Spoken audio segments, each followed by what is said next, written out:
जमीन से 480 फीट ऊंचे 4500 साल पुराने इस पिरामिड के अंदर ऐसा क्या था जिसको सिर्फ देखने के लिए रिसर्चर्स ने एक रोबोटिक कैमरा पिरामिड के अंदर भेजा। एक जगह पर आकर रोबोटिक कैमरा रुक गया क्योंकि अब उसके सामने पत्थर का एक स्लैब था। रिसर्चर्स का मानना था कि इस स्लैब के पीछे जरूर कोई ऐसा राज छिपा है जो पिछले 4500 सालों से दफन है। ये राज इनको हर कीमत पर जानना था, इसलिए उन्होंने रोबोट के आगे एक ड्रिल मशीन लगाई जिसने उस पत्थर के स्लैब में बारीक छेद कर दिया। अब इस छेद के अंदर एक कैमरा भेजा गया जिसने स्लैब के उस पार ऐसा मंजर देखा जो पिछले 4500 सालों से किसी ने भी नहीं देखा था। दोस्तों, इजिप्ट में टोटल 138 ऊंचे पिरामिड्स मौजूद हैं, जिन्होंने पिछले हजारों सालों से दर्जनों अर्थक्वेक और कई खतरनाक तूफान का सामना किया, लेकिन मजाल है इनमें से कोई एक भी इधर से उधर हुआ हो। इनमें से सबसे ऊंचा और बड़ा pyramid the great pyramid of Giza कहलाता है और इस पिरामिड की बेस का एरिया 13 एकड़ है। यानी इस पिरामिड्स के अंदर हैरत अंगेज तौर पर 1-2 नहीं बल्कि पूरी 9 फुटबॉल फील्ड आराम से फिट आ सकती है। एक एस्टिमेट के हिसाब से इस पिरामिड में टोटल 23 लाख बड़े बड़े पत्थरों का इस्तेमाल हुआ, जिनमें से कई पत्थरों का वजन 50 टन भी था। अगर इसके टोटल वजन का अंदाजा लगाया जाए तो इस पैरामीटर का वजन 60 लाख टन है, जो 12 बुर्ज खलीफा के वजन के बराबर बनता है। लेकिन इतने ऊंचे और आलिशान पिरामिड बनाने का आखिर मकसद क्या था? हजारों साल पहले जब इंसान के पास कोई टूल्स भी मौजूद नहीं थे, तब इन पिरामिड की दीवारों को कैसे इंच बाय इंच लेवल किया गया, कैसे 50 टन वजनी पत्थरों को स्क्वायर शेप में काटकर बगैर क्रेन के ही 480 फीट ऊंचाई तक पहुंचाया गया। और इनको बनाने में ऐसे कौन से इंजीनियर्स का हाथ था जिन्होंने इन पिरामिड्स को अर्थक्वेक प्रूफ के साथ साथ इनकी तमाम साइड को एग्जैक्टली 51.5 डिग्री के एंगल पर सेट किया।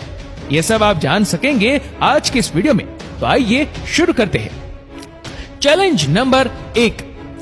कई सदियों से मुख्तलिफ रिसर्च टीम इस पिरामिड्स कंस्ट्रक्शन टेक्निक जानने के लिए सिर पकड़कर बैठी थी कि आखिर इस पिरामिड की हर side exactly north, south, east और वेस्ट पर बगैर कंपास के कैसे सेट की गई होगी। कई एक्सपर्ट्स का मानना है कि उस टाइम के आर्किटेक्ट ने सबसे पहले ऐसी जमीन तलाश की होगी जो लाखों टन वजनी पत्थरों का वजन झेल सके, जिसके बाद ना कोई कंपास और ना ही कोई ऑप्टिकल इंस्ट्रूमेंट।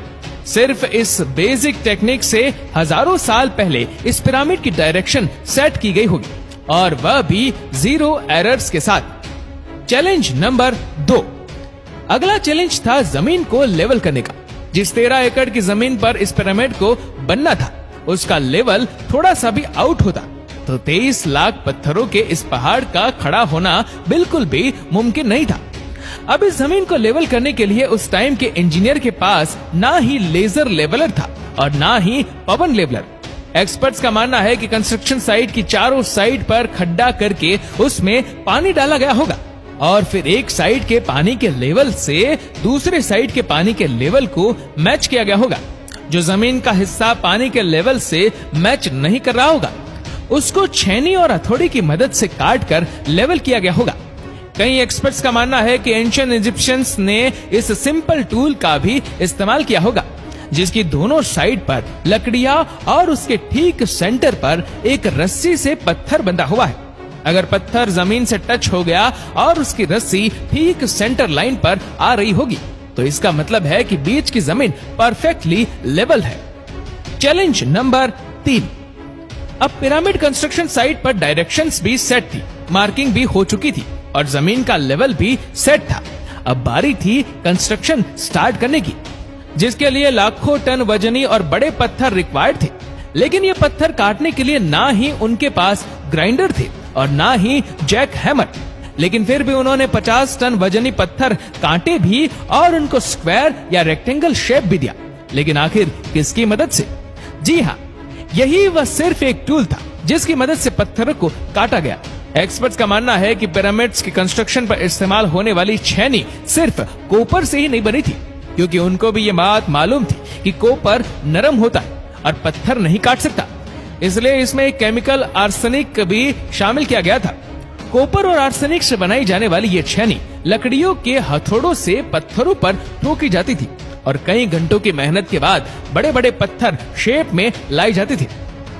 Challenge number 4। अब ये खास किस्म का पत्थर जिसको आज लाइमस्टोन कहा जाता है, उसकी कटाई पिरामिड कंस्ट्रक्शन साइट गीजा से 250 किलोमीटर दूर टोरा के शहर में हो रही थी। अब मसला था इस पत्थर को गीजा तक ट्रांसपोर्ट करने का। हर एक पत्थर 50 टन यानी 50,000 केजी के बराबर था, जो तकरीबन 3 पैसेंजर बस के वजन के बराबर बनता है। और ऐसे 23 लाख पत्थर सिर्फ एक पिरामिड में इस्तेमाल होते थे। इतना ज्यादा वजन ट्रांसपोर्ट करने के लिए ना ही उस दौर में कोई जानवर काम आ सकता था और ना ही उनके पास ट्रक मौजूद थे। अगर आजकल के जदीद दौर में भी ये काम करना पड़े तो ट्रांसपोर्ट कंपनी का अच्छा खासा टफ टाइम आएगा। हैरतअंगेज तौर पर यह काम वर्कर्स और कश्तियों की मदद से किया गया। जी हाँ, टोरा और गीजा के दरमियान मौजूद रिवर का फायदा उठाया गया और बड़ी बड़ी कश्तियों में पत्थर लाद कर पिरामिड साइट पर पहुंचाए गए। एक्सपर्ट्स का मानना है कि यह काम इतना आसान नहीं था। शिफ्ट में इतने बड़े पत्थर की लोडिंग और अनलोडिंग में कम से कम भी 500 मजदूरों की आर्मी एक ही वक्त में लगाई गई होंगी। Challenge number 5।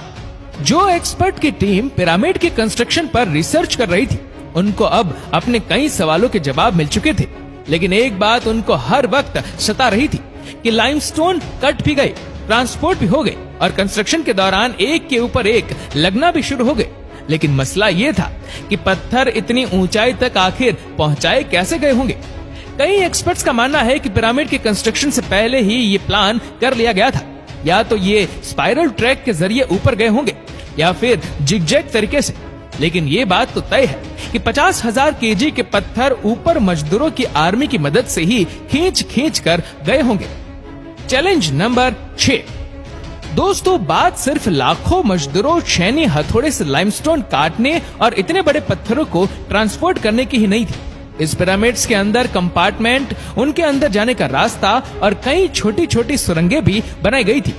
बाकी सब चीजें तो ठीक थी, लेकिन एक चीज एक्सपर्ट्स को हैरान कर गई और वो ये थी कि कंपार्टमेंट के अंदर जो पत्थर इस्तेमाल हुआ था वह लाइमस्टोन नहीं बल्कि ग्रेनाइट था। जी हाँ, ग्रेनाइट एक ऐसा पत्थर है जो डायमंड के बाद दुनिया का सबसे सख्त तरीन स्टोन माना जाता है। आजकल के मॉडल दौर में भी ग्रेनाइट बड़े बड़े मशीन की मदद के सिवा काटा ही नहीं जा सकता। दुनिया भर से कई आर्कियोलॉजिकल एक्सपर्ट्स को पिरामिड का विजिट भी करवाएगा, लेकिन किसी को भी इस बात का सुराग नहीं मिला कि 4500 साल पहले इजिप्शियन ने ग्रेनाइट जैसे ठोस पत्थर को इतनी सफाई से कैसे काटा था। आखिरकार कई सालों के बाद एक्सपर्ट्स ने इस मिस्ट्री को भी सॉल्व कर दिया। इजिप्शियंस ने ग्रेनाइट को इतनी सफाई से एक ऐसे आरे से काटा था जिसके दांत ही नहीं थे। जी हाँ, बगैर दांत वाले इस आरे के दोनों साइडों पर वजन डालकर इसको ग्रेनाइट पर चलाया जाता था और बीच में बजरी डाली जाती थी। एक्सपर्ट्स का मानना है कि इस तरीके से इतने बड़े पत्थर को काटने में 4 महीनों का वक्त लग जाता था। दोस्तों, आखिरकार पिरामिड बनाने का मकसद क्या था? इसको बनाने में कितने मजदूर एक ही वक्त में काम करते थे? और रोबोटिक कैमरा ने जब पिरामिड के अंदर पत्थर के स्लैब में सुराग किया तो उसके अंदर वो कौन सा मंजर देखा गया जो पिछले 4500 सालों से किसी ने भी नहीं देखा था? ये सब और इससे भी ज्यादा आप जान सकेंगे इस वीडियो के पार्ट नंबर 2 में।